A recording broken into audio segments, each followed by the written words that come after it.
ఒక్కటి తగిలిచానండి చూడు పోరా. 2 తగిలించండి, సరిగ్గా స్కూల్కి వెళ్తాడు. ఏమయ్యా టైలరు? రావయ్యా ఆనంద్, కూర్చో. ఏంటి ఇవాళ లీవా? అవునండి, పర్మనెంట్ లీవు. అరే ఏమిటయ్యా ఇది, ఎన్నో సంవత్సరాలుగా ఖాళీగా ఉన్నావు, వారంగానేగా పనికి వెళ్తున్నావు, ఇంతలోకి ఏమైంది? నన్ను వెళ్ళి టీ తీసుకురమ్మన్నాడు ఓనరు. పోరా నీ ఉద్యోగం వద్దని వచ్చేసాను. ఓహో అది సరే, చిరిగినా పట్టు పట్టే కదా. ఉద్యోగం సద్యోగం లేకపోయినా వీధి వీధిలంపట పచారీలు కొడతామే తప్ప గౌరవాన్ని మాత్రం వదులుకోగలమా? ఏయ్ టైలర్, నీ వేళాకోళం నా దగ్గరొద్దు. నా కోపం వచ్చిందో. అయ్యో కోపగించుకోకండి, దీనికే కోపగించుకుంటారేటి? సన్యాసిగా మారినా కూడా జాతి లక్షణాలు మారవంటారు, అలా మాట్లాడడం నాకు అలవాటైపోయింది. అంత మాత్రానికి నా మొహం చూడకూడదా? నేనేమన్నా శనిగ్రహానా? రేయ్ ఇది తీసుకొని దీనికి కాజాలు గుట్టు, మీరు తాగండి. మీరు తీసుకోండి. పర్వాలేదండి, నేను ఇప్పుడే ఇంట్లో కాఫీ తాగాను. పోనీ కొంచెం తాగండి. పర్లేదు, తాగు తాగు. ఏం టైలర్, సిగరెట్ అది మంచి పార్టీ తగిలినట్టుంది. మీరొకరు సొమ్ము ఒకటిది సోకొకటిది అని చెప్తూ ఉంటారే, అలాగే అయ్యగారు ఇస్తా ఉంటే తీసుకోపోతే ఆయన ఏం బాధపడతారో అందుకని తీసుకొని తాగేయటమే. ఇంతకీ సార్ ఎవరో తెలుసా? ఏంటండి ఇదే, ఊరి పొలిమేరలో పోయిన సంవత్సరం నాటకం వేశారు కదా, దానికి డబ్బు ఖర్చు పెట్టారు కదా ఓ నాయుడు గారు, వాళ్ళ అబ్బాయి అండి ఈయన సుందరమూర్తి. ఎంతో మంచి అబ్బాయి.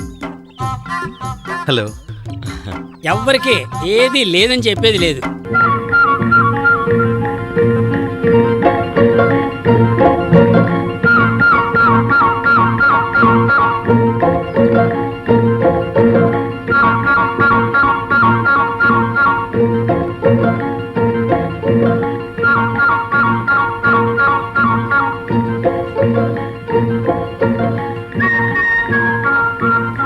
హలో.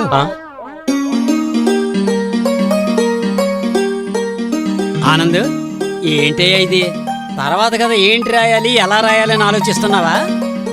అవునండి. ఈయన ఎప్పుడు ఇంతేనండి, డ్రామా సినిమా అంటూ ఊరంతా తిరుగుతూనే ఉంటారు. అయితే ఆనంద్ ఏదో నాటకం రెడీ అవుతోందని మీ నాన్నగారు చెప్పారే. అన్నీ రెడీ అయిపోయి హీరో కోసమే వెతుకుతున్నాను.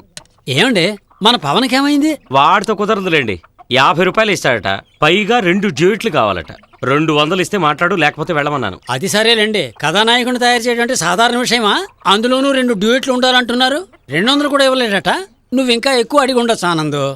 ఏమండే దానికి ఈయన్నే వేసుకోవచ్చు కదా, అన్నింటికీ బ్రహ్మాండంగా ఉంటుంది. అయ్యో నాకు అవన్నీ చేతకావు. మీరేం భయపడక్కర్లేదు, అన్ని ఆనందే చూసుకుంటాడు. మన సరోజ్ ఇంటి వెనకాలేనండి రిహార్సల్స్. మీరేం కంగారు పడకండి, చెప్పేది వినండి. అన్ని నేను చూసుకుంటాను. ఏం ఆలోచించకండి, నేను చెప్తున్నా కదా. ప్లీజ్ అండి, మీకేం భయం లేదు, మేము చూసుకుంటాంగా.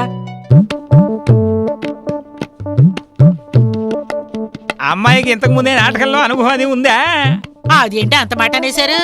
ఒక 150 నాటకాల్లో నటించింది. అయ్యా బాబోయ్. ఆఖరి డైలాగ్ చెప్పండి సార్. పాట బహు వీణుల విందుగానున్నది. ఉంటుందయ్య గారు, ఉంటుంది. మీ గురించి మీ ఇంట్లో పెద్దయ్య గారు బాగా అర్థం చేసుకున్నారు. మిమ్మల్ని నాతో పాటు తీసుకురమ్మన్నారు. నాన్నగారా? అవునండి, రండి. ఏవండి ఏవండి, అయ్యో అయ్యో, మీ ప్రేమ రాణిగా నన్ను మర్చిపోకండి. కరెక్టా సార్? ఏమయ్య ఆనంద్, నిజంగా ఇదంతా కుదిరే పనేనటయ్యా. ఈ సమయానికి నేను 4 జాకెట్లు కుట్టేవాడిని. కుట్టుకుని ఉండొచ్చు కదరా. నిన్న ఈ నాటకానికి ఎవడరా రమ్మని చెప్పింది? నిన్నేమన్నా తాంబూలం పెట్టి పిలిచారా ఏమిటి? నేను ఇందాక నుంచి చూస్తూనే ఉన్నాను. నా కొడుకు బ్రహ్మాండంగా నాటకం ఎత్తంటే అది చూడలేకనే ఎట్ట వచ్చినట్టు నోటికి వచ్చినట్టు మాట్లాడుతున్నావు. ఊరుకోండి. ఏంటే ఊరుకునేది? మా ఇంట్లో ఉన్నటువంటి చెంబు తప్పెళ ముంతలు ఇవన్నీ తాకట్టు పెట్టే కదా ఈ నాటకం ఎత్తాడు మావాడు. అవన్నీ ఆపాలని చూస్తున్నాడు. ఈ తల తిప్పి పారేయగలను. ఎందుకు అలాగా దొంగ నాటకాలు నువ్వు? ఇంతకు ముందు కామెడీ సీన్లు ఏమైనా చేసావా? ఓ ఎన్నో ప్రైజులు తీసుకున్నాను. సరే అయితే ఇలా నిలబడు. నువ్వు రావయ్యా. చిలకమ్మ. అవును, రాగానే వాటేసుకుంటావేంటి? నిన్ను కళ్ళు కదా ముయ్యమన్నాను. అవును సార్. వెళ్ళవయ్యా, వెళ్ళు. ఇదిగో నేను ఎలా చేస్తున్నానో అక్కడ నిలబడి చూస్తుండు. సరిగా చూడు. చిలకమ్మ. వీడి నటన కంటే నీ నటన ఎంతో పర్వాలేదు. నేను బాగానే నటించానండి, కావాలని ఆయన అలా చేస్తున్నాడు. ఓహో పిచ్చోడా, ఆడు డ్రామా వేయడం డైరెక్షన్ చేయడం ఎందుకు అనుకుంటున్నావు? అమ్మాయిల్ని గట్టిగా వాటేసి పట్టుకోవడానికి. అవును, నువ్వెంత డబ్బిచ్చావు? 75 రూపాయలు. ఓరి దుర్మార్గుడా, నువ్వు వెళ్ళి తప్పన వాటేసేసుకో. అప్పుడే 4-5 సార్లు చేయమంటాడు. 75 రూపాయలంటే మాటలా?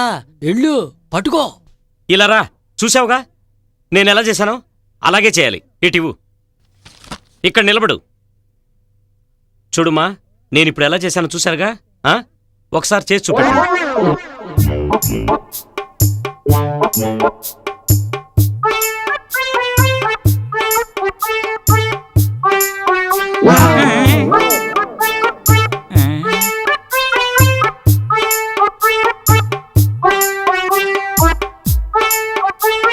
తీసిస్తావా?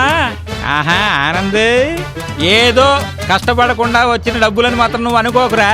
తెలియకుండా ఏదో ఒకసారి తప్పు చేస్తే నేను తెలియకుండానే చేశానురా. ఏదో చిన్న పిల్లలతో మాట్లాడితే నువ్వు తప్పుగా అనుకోవచ్చు. ఏదో కథానాయకురాలు